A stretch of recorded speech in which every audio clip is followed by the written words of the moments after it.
CM Fadnavis ने वरिष्ठ अधिकारियों की बैठक ली और उनको निर्देश दिए गए कि सभी तरफ मॉक ड्रिल होनी चाहिए। इसी को देखते हुए नागपुर में भी कई विभाग में मॉक ड्रिल की गई है, ऐसा जिला अधिकारी विपिन ईटनकर ने कहा है। और जो विभाग बचे हैं उस विभाग में भी मॉक ड्रिल की जाएगी। इसकी जानकारी सीपी रविंद्र सिंघल ने दी है। जानते और उन्होंने आगे क्या कहा। त्याच्या अनुषंगाने काल माननीय सीएम सरांनी सगळ्या वरिष्ठ अधिकाऱ्यांची बैठक घेतली आणि त्यानंतर मुख्य सचिवांनी सगळ्या जिल्हाधिकारी, सगळे कमिशनर पोलीस, एसपी सगळ्यांचं डिस्ट्रिक्ट डिझास्टर ऑथॉरिटीची मीटिंग घेतली आणि त्याच्यामध्ये निर्देश दिले आणि त्यानंतर माननीय पालकमंत्री महोदयांनी पण की जे सगळ्या पहिल्या टप्प्यामध्ये जे 8 जिल्हे होते सिव्हिल डिफेन्समध्ये तिथे सगळे हे ड्रिल्स ब्लॅकआउट वगैरे झाले, त्याच अनुषंगाने त्यांनी असे निर्देश दिले की आपल्या जिल्ह्यांमध्ये पण महाराष्ट्राच्या सगळ्या जिल्ह्यांमध्ये ते आपल्याला करायचं आहे। तर ते करत असताना आज आम्ही सकाळी आम्ही 11 वाजता डिस्ट्रिक्ट डिझास्टरची मीटिंग ठेवून त्याच्यामध्ये सगळे not only district administration but military, paramilitary, air force, NDRF, SDRF, fire defence कॉलेजचे लोक, त्याच्यानंतर सिव्हिल डिफेन्सचे अधिकारी आणि ते मीटिंग घेऊन जसं एखादी नॅचरल डिझास्टर येत असतं त्याच प्रकारे हे उद्या जर काही जे आपण बघत आहोत ड्रोनचं काही पण सेन्सिटिव्ह इश्यू जर इथं झाला तर त्याच्यासाठी प्रिपरेशन आपलं पूर्ण असायला हवं। त्या अनुषंगाने सगळ्या जे 12-13 महत्त्वाचे डिपार्टमेंट आहे, मेडिकल एज्युकेशन, हेल्थ, त्याच्यानंतर सप्लाईज, फूड्स सगळं आणि त्याच्यामध्ये आम्ही हेही सांगितलं की कोणत्या डिपार्टमेंटला काय करावं लागणार आहे आणि त्याच्यामध्ये एक इम्पॉर्टंट गोष्ट होती जे माननीय मुख्यमंत्री महोदयांनी, चीफ सेक्रेटरी महोदयांनी आणि पालकमंत्र्यांनी सांगितलं की आपल्याला मॉक ड्रिलसुद्धा त्याच्यामध्ये करायचं आहे। त्याच्यानंतर सायरनचं आपण जे ऐकतात टीव्हीमध्ये की सायरनचंही आपल्याला कन्सेप्ट आणायचं आहे। त्याच्यामुळे डिझास्टर डिपार्टमेंटनी सगळं आपल्याला त्याच्यामध्ये मदत करत आहेत, निधीची कमतरता कुठेही नाही आणि सकाळी आम्ही जे प्रिपरेटरी मीटिंग घेतली माननीय CP सरही त्याच्यामध्ये होते। सगळे department are very much ready आणि आम्ही जे आता CP सर डिटेलमध्ये आपल्याला सांगणार त्याच्यामध्ये मॉकड्रिलचं, तर मॉकड्रिलची पण आमची तयारी आहे आणि आमचं मॉकड्रिल करत असताना मॉकड्रिलमुळे पॅनिक न होणे हे सगळ्यात महत्त्वाचं आहे। त्याच्यामुळे आम्ही जे गव्हर्नमेंट ऑफ इंडियाकडून जे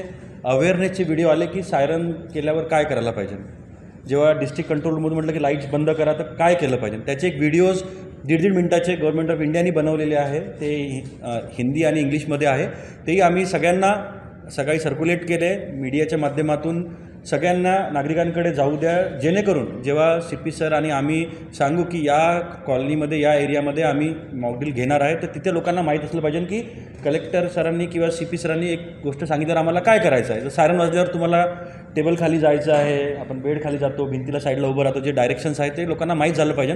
ते छोटे व्हिडिओज आहेत ते आम्ही ऑलरेडी मी सांगितलं आहे की डिझास्टर डिपार्टमेंटच्या मार्फत की ते मीडियाला द्या, जे आपलं ऑडिओ व्हिज्युअल वॉल्स लागलेले आहेत त्याच्यावर करा, मूवी थिएटरमध्ये चालवा, त्याच्यानंतर तुमचे रेडिओ जिंगलवर तुम्ही चालवा आणि सगळ्या झोन ऑफिसेस आणि आमच्या तलाठ्यापासून ग्रामीण आणि शहरी सगळीकडे आम्ही अवेअरनेस करणार आहे। त्यामुळे आपल्याकडे भिजण्याची काहीच गरज नाही आहे, परंतु वी थिंक की आपली प्रिपरेशन राहिली तर काही कुठे वाया जात नाही, त्यामुळे आमची प्रिपरेशन पूर्ण स्तरावर आहे। आता मी CP सरांना विनंती करतो की त्यांनी ते आपलं मॉक ड्रिल त्याच्यानंतर सायरनच्या बाबतीवर ते आपल्याला मार्गदर्शन करेल। जसे जिल्हाधिकारी महोदयांनी सांगितलं की काय आपली तयारी आहे। आज सकाळची जी आमची मीटिंग होती फार महत्त्वपूर्ण मीटिंग होती, त्या मीटिंगमध्ये प्रेझेंटेशन दाखवली, सिव्हिल डिफेन्सचे अधिकारी होते त्यांनी आणि ते कसे आपली पुढची कारवाई राहणार आहे ते आम्ही सगळ्या सकाळी डिस्कस केलेलं आहे आणि सगळे जे डिपार्टमेंट्स आहे त्यांचे कोण नोडल ऑफिसर आहे त्यांची लिस्ट असो किंवा हॉस्पिटल्स, ही सगळी आता मी रिपीट करत नाही, परंतु हे सगळी आमची चर्चा विस्तृत याची झालेली आहे। त्याशिवाय जर आता पुढचे जे 2 मुद्दे आहेत ते आहे आपले मॉक ड्रिल्सचे आणि त्याच्यानंतर म्हणजे कसे करायचे आहे, कोणते डिपार्टमेंटनी काय करायचे आहे, काय रिस्पॉन्स राहणार आहे, म्हणजे आपला प्रिपरेशन, मग रिहर्सल आणि मग ब्रीफिंग वगैरे आणि नंतर डीब्रीफिंग हे सगळं त्याच्यात असणार आहे। मग ही जी आहे जास्तीत जास्त लोकांपर्यंत आपण कसे जे फॉर्मॅलिटीज आहे त्याची काय करायचे ते कसे पोहोचतील यासाठी आमची चर्चा झालेली आहे। सोशल मीडियावरही आमची वॉच आहे की सोशल मीडियावर जे र्युमर्स पसरवतात लोक ते फार स्ट्रिक्टली आम्ही घेतो आहे। आमच्या जो सोशल मीडिया मॉनिटरिंग सेल आहे त्याला सक्त सूचना देण्यात आलेली आहे की कोणीही कुठलेही प्रकारचे र्युमर्स किंवा असे व्हिडिओज किंवा कमेंट्स टाकले तर त्याचे विरुद्ध आम्ही ॲक्शन घेणार आहे आणि केस पण रजिस्टर त्याच्याविरुद्ध होतील हे आम्ही क्लिअरली सगळ्यांना सांगितलेलं आहे. म्हणून आपण जे सगळे युनिट्स आहेत त्यांनाही अलर्ट केलेलं आहे. आता जे आमचे मॉक ड्रिल्स आहेत दिवसात किंवा संध्याकाळच्या वेळेस आणि रात्रीची जे मॉक ड्रिल आहे हे दोन्ही मॉक ड्रिल्स आम्ही सिरियसली घेणार आहे.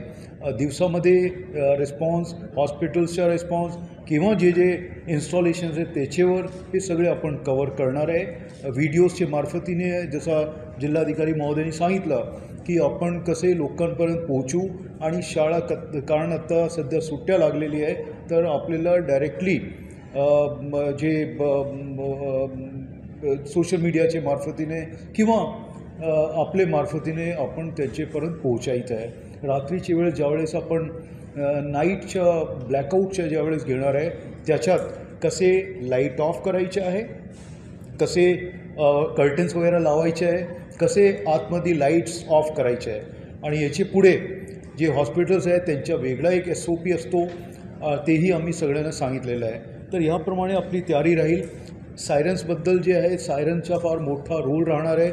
म्हणजे सायरन वाजलं तर आपल्याला काय करायचं आहे तर तोही आपण सर्वांना त्याची एक SOP सारखा किंवा तुमचे मार्फतीने सायरन जर वाजला ते आपली ॲक्टिव्हिटी काय राहिली पाहिजे याच्यावर आम्ही सर्वांना सांगणार आहे.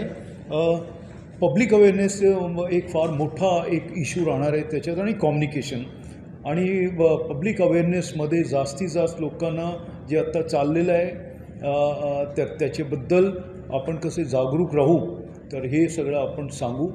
एवढं मला सांगायचं होतं. आणि जे प्रोक्युरमेंट वगैरे करायचे डिझास्टर मॅनेजमेंट कमिटी जे आहेत ज्याचे हेड जिल्हा अधिकारी आहे तर ते त्याच्याबद्दल पुढची कारवाई करतीलच. परंतु आम्ही सगळे जे डिपार्टमेंट्स आहे सेम पेजवर आहे. आज सकाळी पण आम्ही 5 झोन्समध्ये सकाळच्या वेळेस जवळपास 2:15-1 वाजता आम्ही एक ड्रिल्स घेतलेली आहे. आपला रिस्पॉन्स घेतला आहे ते आपण सांगूनच केलेलं आहे परंतु मिनिटाईज त्याला केलेलं आहे की जर काही घटना घडली तर आपल्याला काय काय करायचं आहे. तर आमचे जे पोलीस अधिकारी कर्मचारी आहेत त्यांची आम्ही ऑलरेडी केली आहे आणि इतर डिपार्टमेंटमध्ये पण तशी जागरूकता आणि त्यांची जे मूवमेंट्स राहील किंवा त्यांचे जे कारवाई राहणार आहे तेही करत आहे असंही सगळे डिपार्टमेंट्सनी सकाळी सांगितलेलं आहे. मग ओव्हरऑल जे आपली तयारी पूर्ण आहे. असेन्शियल कमोडिटीजबद्दल पण सांगण्यात आलं की काय काय असेन्शियल कमोडिटीज कमी होतील का, असा होता का, ते हे जे याच्याबद्दलही क्लॅरिटी आहे की कुठल्याही प्रकारचा असा नाही आहे. तर हे अननेसेसरी कोणी सांगू नये की पेट्रोलची कमतरता आहे किंवा असं आहे तसं आहे. अजिबात असं काहीच नाही. हे सकाळचे मुद्दे होते जे आपल्या डिस्कशनमध्ये आलेले आहे.